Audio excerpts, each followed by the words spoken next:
नमस्कार दोस्तों, आज हम निबंध की श्रृंखला में विवेकी राय द्वारा रचित निबंध उठ जाग मुसाफिर का वाचन करेंगे, जिसका प्रकाशन सन 2012 में हुआ था। और आपको तो पता ही है कि विवेकी राय जी का जन्म कब हुआ था? सन 1924 ईस्वी में, है ना। और आप हमको बताइएगा कि यह इनका जन्म कहाँ हुआ था। ठीक है, चलिए अब हम लोग इस निबंध का वाचन शुरू करते हैं। वहाँ जाते समय कल्पना कर रहा था कि सदा की भांति तन मन से पूर्ण स्वस्थ होंगे, पूर्ववत धधाकर साहस मिलेंगे, सदाबहार से दिखेंगे फुल्ल कुसुमित। ऐसी संक्रामक निरोगता की प्रतिमूर्ति के चाहक ग्राहक कम नहीं होते। सो घिरे होंगे गांव के या इधर उधर के प्रबुद्ध लोगों से।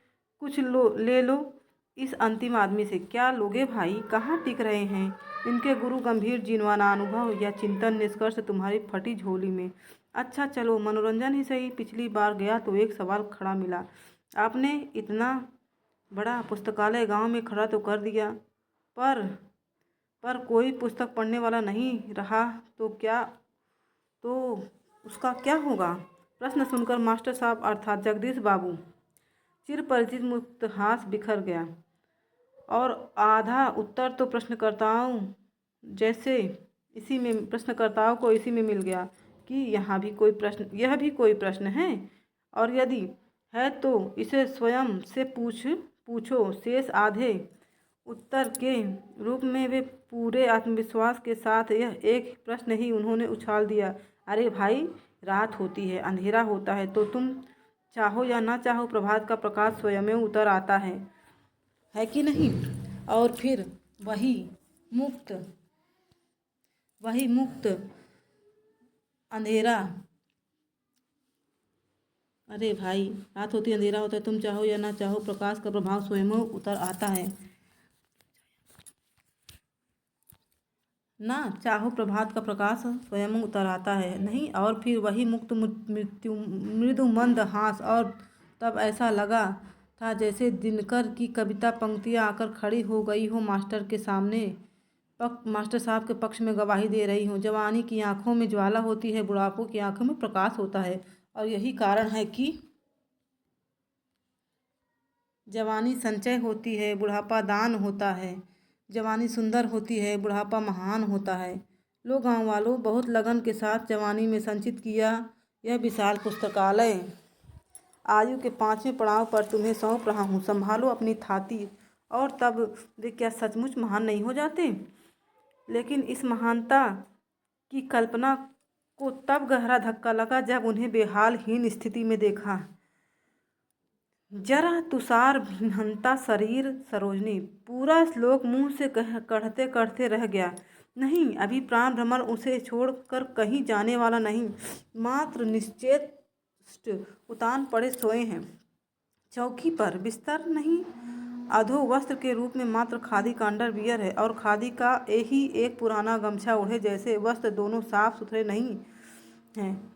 फिर एक धक्का लगा। खादी के चमाचम धवल धुले वस्त्रों के लिए वे एक प्रतिमान समझे जाते हैं। उत्तराभिमुख बैठक खाने के आगे लत्ता पत्रादि से घिरे पूरे प्रांगण को घेर कर जो एक अरगनी है, बराबर आंखों पर चढ़ने वाले कपड़ों धुलने के बाद सूखने के लिए डाले गए वस्त्रों, धोती कुर्ता, बंडी चादर और गमछा आदि वे सज्जित मिलती, यह उनकी एक विशिष्ट पहचान रही। आगंतुक उन्हें देखकर अनुमान कर लेता वे मौजूद हैं, तो मौजूदा तो वे आज भी हैं, पर यह कैसी बेपहचान मौजूदगी। कोई व्यक्ति पास नहीं है तो क्या मान लें? बूढ़ों के साथ लोग कहाँ तक वफा करें? लेकिन ना आती मौत तो बूढ़े भी क्या करें? लेकिन स्थिति ऐसी नहीं थी। वहाँ न तो सेवा करने वालों का अभाव था और न ही मौत का इंतजार था। मात्र वे बीमार थे। कभी बीमार न पड़ने वाला आदमी बीमार था। यही कारण था कि आश्रम एक सुहावन पावन जैसा वह आवास उदास था। उधर मैं अपने सोच में डूबा था, उधर कई लोग वहाँ पहुँचकर उन्हें जगाने लगे। बाबा बाबा, यह देखिए, आपसे मिलने कौन आए हैं? आंखें खोलकर मेरी ओर देखते उन्होंने कहा, शरद चंद्र जी, बैठ जाइए। अर्थात वे मुझे पहचान नहीं सके। शरद चंद्र उनके विद्यालय के प्राचार्य का नाम था। बहुत कड़वा सत्य था। भीतर बेचैनी होने लगी। सामने वे ही तो हैं पर यह कौन बोल रहा है? कितना क्रूर, कठोर और दुर्दम है समय के हाथों इस प्रकार झटक दिया जाना। उनके स्वजन ने कान के पास मुंह कर जोर से जब मेरा नाम बताया, जैसे तरंगित हो गए और सोए सोए सुपरिचित खुले हुए ऊंचे स्वर में बोले, क्षमा, बारंबार क्षमा, 1000 बार क्षमा, क्षमा। बैठिए बैठिए। शरीर है ना, ठीक हो जाता है तो पिछली बार की तरह बनारस चला जाएगा। आप कहेंगे तो आगे इलाहाबाद या फिर दिल्ली तक चलेंगे। अरे आपको चाय पिलाओ भाई, भोजन का भी वक्त है। फिर न हो तो आज पुस्तकालय के लिए एक बैठक भी कर लेंगे। बोलते बोलते एकदम चुप हो गए। लगा कि बोलने में कठिनाई हो रही है। खुले हुए ऊंचे निरोग जैसे स्वर की ठनक तो वही थी, पर उनका आत्मविश्वास से पूर्ण पहले जैसा स्वाभाविक ताप नहीं था और ठंडापन छिप नहीं रहा था। सामने वाला चकितकारी सत्य बहुत आहत कर रहा था। 1 साल के भीतर ही यह क्या हुआ? क्या सचमुच बुढ़ापा अचानक धमक कर चकित कर देता है कि अरे यह क्या हुआ? राष्ट्रीय स्तर के एक विद्या मंदिर के इस तेजस्वी शिक्षक, गांधीवादी चिंतक और जीवन शैली में आजीवन रचे बसे, सदाबहार स्वास्थ्य के लिए प्रसिद्ध ग्राम मनीषी तथा सुरुचिपूर्ण सुवेश में सदा साहस मिलने वाले इस समाज सेवी को ऐसे बेहाल देख रहा हूँ। लेकिन बेहाल कैसे? संभवतः यह नियति और जिजीविका का संघर्ष है। अभी यात्राएं करनी है, पुस्तकालय के भविष्य को संवारना है। इस बुद्धिजीवी के भीतर कोई कविंद दीपित दिख रहा है। मरते चाहे न आमि सुंदर भुवने, मान वेर माजे आमि बांची करे चाई, पर विश्व जगतेर माझ खने दौड़ाइया, बांजाई भी सौंदर्य बांसी। मकान जर्जर होने से क्या, मकान मालिक जवान है। वह इस सुंदर संसार को और सुंदर बनाने के लिए जिएगा। यहाँ खड़े होकर बंसी बजाएगा। हाय रोग, हाय दैया, करे उनकी बलाएं। नहीं, वह रोएगा धोएगा नहीं, पड़ा रहेगा शांत मौन, कोई शिकवा शिकायत नहीं। अपने प्रिय कवि कबीर साहब की तरह बेहद के मैदान में सोया है। कुछ निरंतर हो रहा है। क्या हो रहा है? शायद सुमिरन, भजन, आश्चर्य। इधर मैं उनके एक स्वजन से उनकी अप्रत्याशित अवस्था के विषय में जानकारी ले रहा था, उधर अपनी मौज में जैसे मुझे सुना रहे हैं। उसी अमंद स्वर में अधमुंदी आँखों में बोलते जा रहे हैं, राम नाम लड्डू, गोपाल नाम घी, हरि नाम का मिश्री और घोर घोर के पीऊ। झूठे सुख को सुख कहत मानत है मन मोद, जगत चबेना काल को चहक कर अंत काल तुम सुमिरन गति, और फिर चहक कर कुछ मौज में। माता बिन आदर कौन करे, बरखा बिन सागर कौन करे, राम बिन दुख कौन हरे। तराने पर विराम लगा तो मैं सामने हाथ जोड़कर खड़ा हुआ। अब चलने की आज्ञा दीजिए। अच्छा, अगली बार जल्दी आइएगा तो अपने साहित्यिक पुस्तकालय पर 24 घंटे का हरि कीर्तन कराया जाए। वही मुद्रा, वही अधमुखी मुदी आँखें, वही निर्भाव में चौकी पर लेटे लेटे बोलना, जैसे किसी और से नहीं स्वयं से बोल रहे हैं। आत्मलीन आत्मसंबोधन। मैं बहुत हैरान हूँ। इस राम नाम लड्डू, सुमिरन, भजन, हरि कीर्तन और राम बिन दुख कौन हरे वाली धार्मिक लाइन पर कभी उन्हें इस प्रार्थिभाव में देखा नहीं। फिर दुख हरने में माता की सनातन भूमि का स्मरण, उनके जीवन और चिंतन की शैली को देखते ये बातें भी मेल पड़ गले से उतर नहीं रही हैं। तो क्या मान लें कि यहाँ हारे को हरिनाम वाली स्थिति है? मगर हारे कहाँ हैं? अभी तो मन जवान है, लड़ रहा है, पुस्तकालय की मीटिंग कर रहा है, यात्राएं कर रहा है। मन के हारे हार है, मन के जीते जीत। तो यहाँ जीत ही जीत है। अंत भला तो सब भला। यात्रा के इस पड़ाव की यह श्रेष्ठतम स्थिति है कि आदि व्याधि सहित मौत को पछाड़कर आदमी अपनी मौज में दहाड़ता रहे। नहीं, यहाँ पराजय का अस्तित्व नहीं। कहाँ किसी अपनी बीमारी या किसी डॉक्टर या स्वजन की चर्चा हो रही है। चर्चा है गोपाल नाम घी की, अर्थात अगले पड़ाव पर चलते चलते में घी खाकर तगड़े बन जाएं। यही आदर्श वीरता है। यह एक निराला संदर्भ है। सत्य है कि रेत सा तन ढह गया, मगर किसका? वह जो एक कल्पित नाम रूप है। क्या उसका, जिसके लिए वह मैं का प्रयोग करता है? नहीं, मैं अलक्षित हूँ, यही कवि कह गया है। वह अलक्षित है। यह जो दिखाई पड़ रहा है, जो अंगड़ित बंधनों में जकड़ा है, वह नहीं है। गुण और संस्कार ही नहीं, अपना यह ओढ़ा हुआ व्यक्तित्व, कल्पित संबंध और अर्जित ज्ञान भी महामारक बंधन है। तो अब यह परम पुरुषार्थ देखो, यह निर्बंध असंग पुरुष इस बंधे हुए पुल से गुजर जाने के लिए उद्यत है। यही कारण है कि जीवन भर गांधी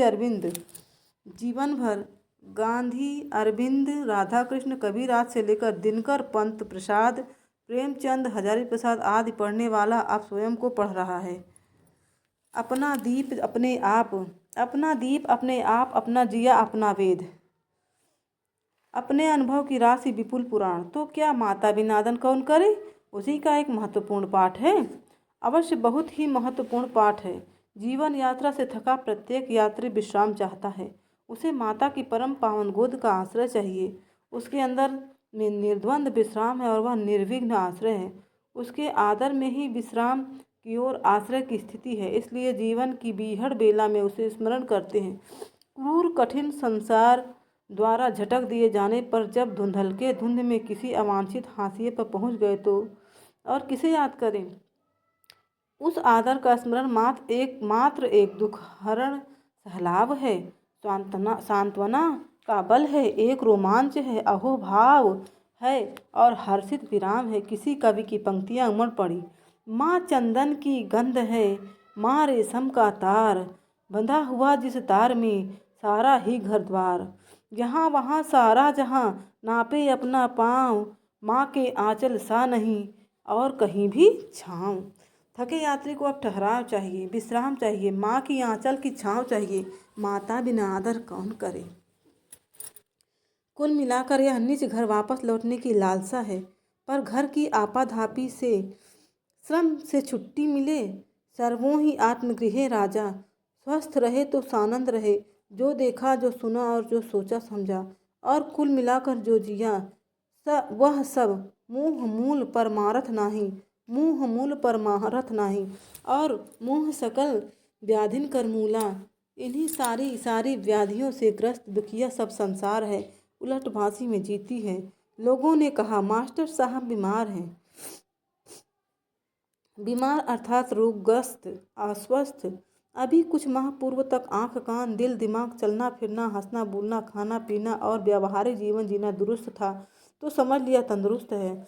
वह तन अब दुरुस्त नहीं है, उसके अंग काम नहीं करते। कोई भी व्यक्ति तन नहीं है, वह उसके भीतर उसका संचालन नियामक बनकर बैठा है। उसी में स्थित होना, अपने स्व के साथ होना, स्वस्थ होना। जो स्वस्थ होगा वही शांत होगा, निर्माण मोहा होगा, निर्द्वंद निश्चेष्ट होगा, बेपहचान होगा और वही बोल सकेगा माता बिना आदर कौन करे। मन रोगी, भव रोगी, रोगी माता का नहीं रोग का, दावा का, डॉक्टर का, अस्पताल का, राग और आफ्ताब विक्षिप्त रहेगा। कहाँ ऐसी मौज नसीब होगी कि राम नाम लड्डू बांटे। तो मास्टर साहब स्व में स्थित हैं, बांट रहे हैं। लो दुनिया के लोगों, लड्डू लो, घी मिश्री लो और फिर परलाभ के लिए राम का नाम लो। राम बिन दुख कौन हरे और मेरे लिए माता का प्यार अलम है। जीवन भर कबीर को पढ़ने वाला अब कबीर को जिएगा। जीवन की यही वर्णनीय स्थिति है। जब चाहे चली गई तो फिर चिंता कहाँ टिकेगी और फिर तो मनुआ बेपरवाह, क्या मस्ती। जिसको कछु न चाहिए वह साहन को साह, शहंशाह पर संसार की निगाह नहीं पड़ती। वह देखती है यह शरीर है, बीमार है, अब अधिक नहीं चलेगा, मगर वह रुकता कहाँ है। यह जो है सब नई यात्रा की प्रस्थान प्रक्रिया है। यह वांसांसी जीर्णानि को त्यागने और नवान गृह्याति के मध्य का सचल परिदृश्य है। परम पावन है। मृत्यु रे तुह मम श्याम सामान। रवि बाबू का श्याम ही मास्टर साहब की माता है। तुम ही हो माता, तुम ही पिता हो और अब तुम्हारा प्यार ही वांछित है। सारा संसार पीछे छूट गया, अब कैसा बंधन। स्वतंत्रता संग्राम के दिनों में लोग एक गीत गाया करते थे, हम दीवानों की क्या हस्ती है, आज यहाँ कल वहाँ रहे, मस्ती का आलम साथ चला, हम धूल उड़ाते जहाँ चले। और अब लगता है उसी गीत का अंतिम पंक्तियाँ जो ये जी रहे हैं। अब अपना और पराया क्या आबाद रहे जीने वाले। हम स्वयं बंधे थे और स्वयं ही सारा बंधन तोड़ चले। कहाँ चले? माता का प्यार पाने के लिए उसकी गोद में, मगर वह तो बहुत पीछे छूट गई। जन्मदात्री माँ की गोद अब असंभव, संभव उसकी भारत माता की गोद। प्रकृति माता की गोद। अरे हम भारतवासी कितने सौभाग्यशाली हैं और हमारी संस्कृति कितनी समृद्ध है कि आदर, प्यार और दुलार सहित जीवनदात्री हमारी माताओं की विस्तृत सूची है। गंगा, गीता, गायत्री और धरती सहित अनेक देवी देवताओं के अधिक पवित्र संज्ञाएं माता शब्द से जुड़ती हैं। जन्मदात्री भौतिक माता से कुछ अधिक ही भावात्मक संबंधों वाली माताओं के स्मरण में रोमांच देखते हैं। भौतिक जीवन की माता को माता भी हो सकती है। इस 20वीं-21वीं शताब्दी का आधुनिक दौर इस संदर्भ में बहुत कुख्यात हुआ, परंतु भावनात्मक संबंध वाली माताओं का स्नेह कोष सुपुत्रों के लिए कभी रिक्त नहीं होता। उनका आदर, अवदान और आशीर्वाद बहुत ही शक्तिशाली होता है। साथ ही अकृत्रिम, सहज और निस्वार्थ भारत माता के प्रति भक्ति, समर्पण और सेवा भाव की तरंगों ने एक तिरंगा इतिहास रच दिया। लिखा सुना नहीं, वह सब आंखों देखा सच है। समस्त भूगोल, इतिहास और पुराण से जुड़ी हुई माताएं जन्मदात्री माँ सहित एक भारत माता के भाव में तब समाहित हो गई थी। वंदे मातरम। क्या पता मास्टर साहब उसी माता की सुधि में अलख जगा रहे हों। माता बिना आदर कौन करे। हाँ, मैं साक्षी हूँ। मास्टर साहब के जीवन का प्रभात और पूर्वाह्न का जीवन विजयी विश्व तिरंगा और भारत माता जननी हमारी उसको शीश झुकाएंगे जैसे गीतों की गुंजार में रमा था। सबसे पहले पहल उन्हें एक प्रभात फेरी में देखा था। उनके गांव पर एक बारात में गया था। गर्मी का दिन था। वह सारा गांव आज़ादी के दीवानों का गांव है। सुबह लगभग 4 बजे समवेत स्वरों की आकर्षक गीत ध्वनि मेरी मीठी नींद से टकराने लगी। उठकर देखा एक जुलूस है और वह गांव की गलियों में घूमते हुए सड़क पर निकल रहा है, हाथों में चक्रांकित तिरंगा झंडा लिए। 2 कतारों में 15-20 लोग हैं, लोगों ने बताया। आगे आगे जो 2 व्यक्ति हैं, कुछ बड़े बड़े झंडे लिए, एक युवा और एक प्रौढ़ व्यक्ति। उनको लोग संत जी कहते हैं और जो युवक है कॉलेज में पढ़ाता, उनका नाम जगदीश है। तो यह था प्रथम दर्शन।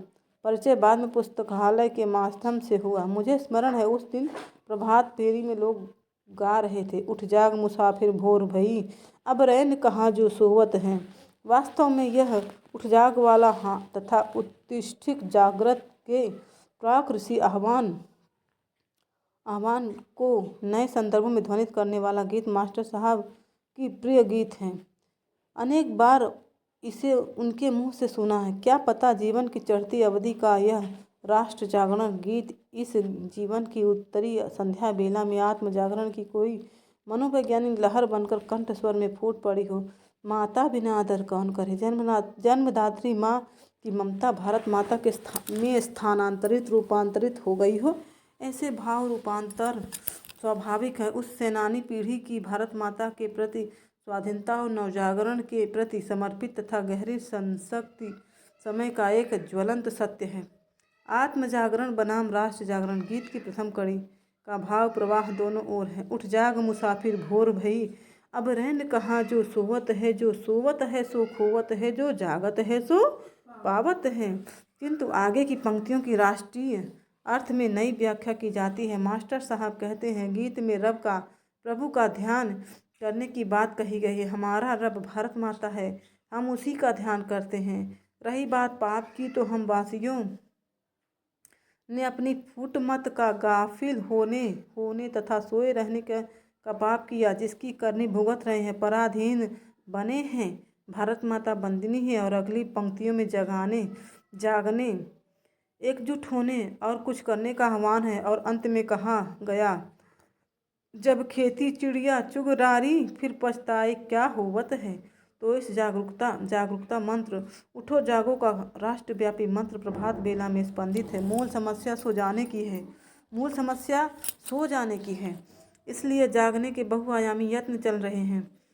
कोई भारत माता का भगत भी है और सिंह भी है, तो वह क्या करता है। जवानों को जगाने के लिए काउंसिल में बम फेंका और फिर फांसी पर चढ़ने जा रहा है, तो भारत माता से विदा मांगता है। बहुत लोकप्रिय गीत था, बिता कर दो मुझे माता। एक निराला कवि है जो इस बात पर तड़प रहा है कि सिंहों की माद में आज आया है आज श्यार। और फिर वही जागो नगपति जागो विशाल, कोई छायावादी कवि प्रसाद रूप में नवजागरण मंत्र फूंक रहा है।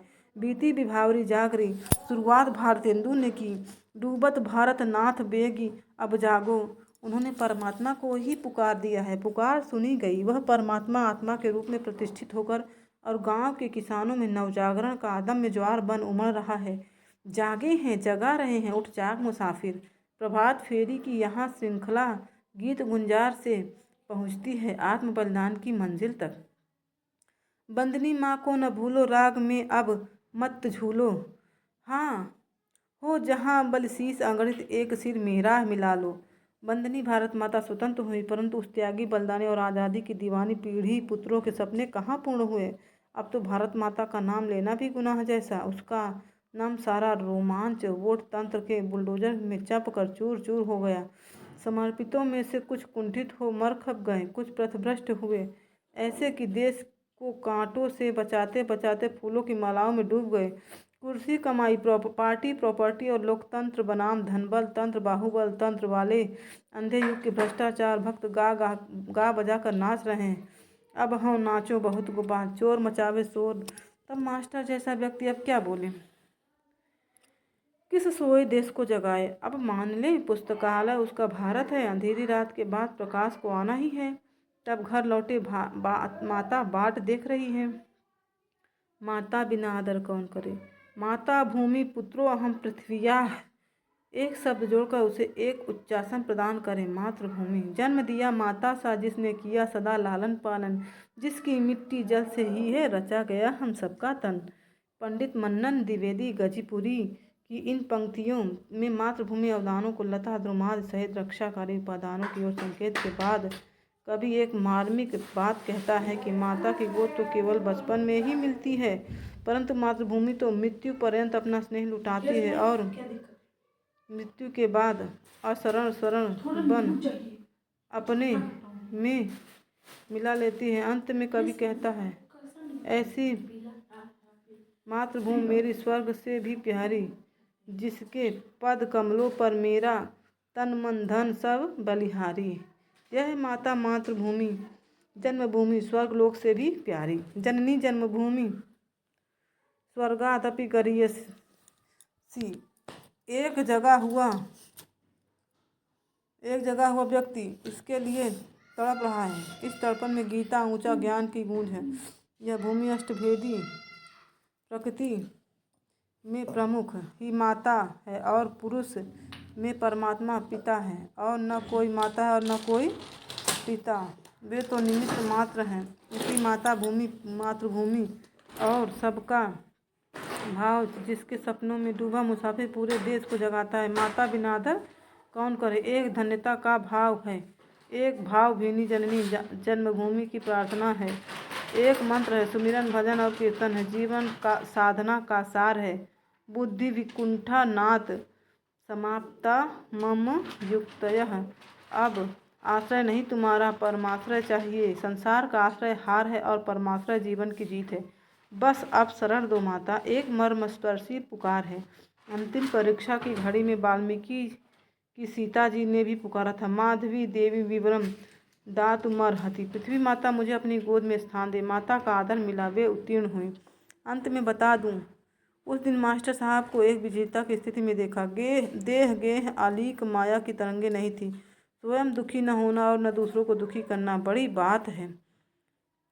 ऐसी विजेता की स्थिति अंत के दिनों में उसी भाग्यवान को प्राप्त होती है जो जीवन में कभी हार नहीं मानता और सर्वजन हिताय उद्देश्य निष्ठ आदर्श जीवन जीता है। और यह अंतकाल बीहड़ कसौटी है। बड़े बड़े ज्ञानी ध्यानी और जग सेवी यहाँ आकर टूट जाते हैं। शायद जीवन में बाहर कुछ और रहा और भीतर कुछ और। जब बाहर का संसार बेहाल हुआ तब वह सब जो रहा भीतर बकवासी प्रपंच सूप में उछल आया। विचारों का बुहारन, कूड़ा करकट, कुसुमय की साफ सुथरी सात्विक और सुवासित अभिव्यक्तियाँ व्यक्ति के जीवन व्यापी ऊंचे सोच और उत्कृष्ट चिंतनाभ्यास की फलश्रुति होती हैं।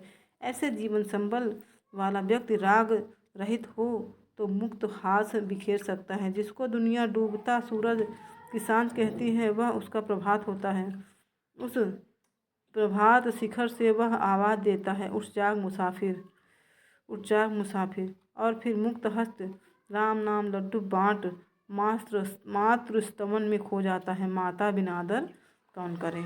जय हिंद दोस्तों। इस तरह से यह हमारा निबंध पूर्ण हुआ। आपको यह निबंध कैसा लगा कृपया अपने विचार अवश्य प्रेषित करें। राधे राधे दोस्तों।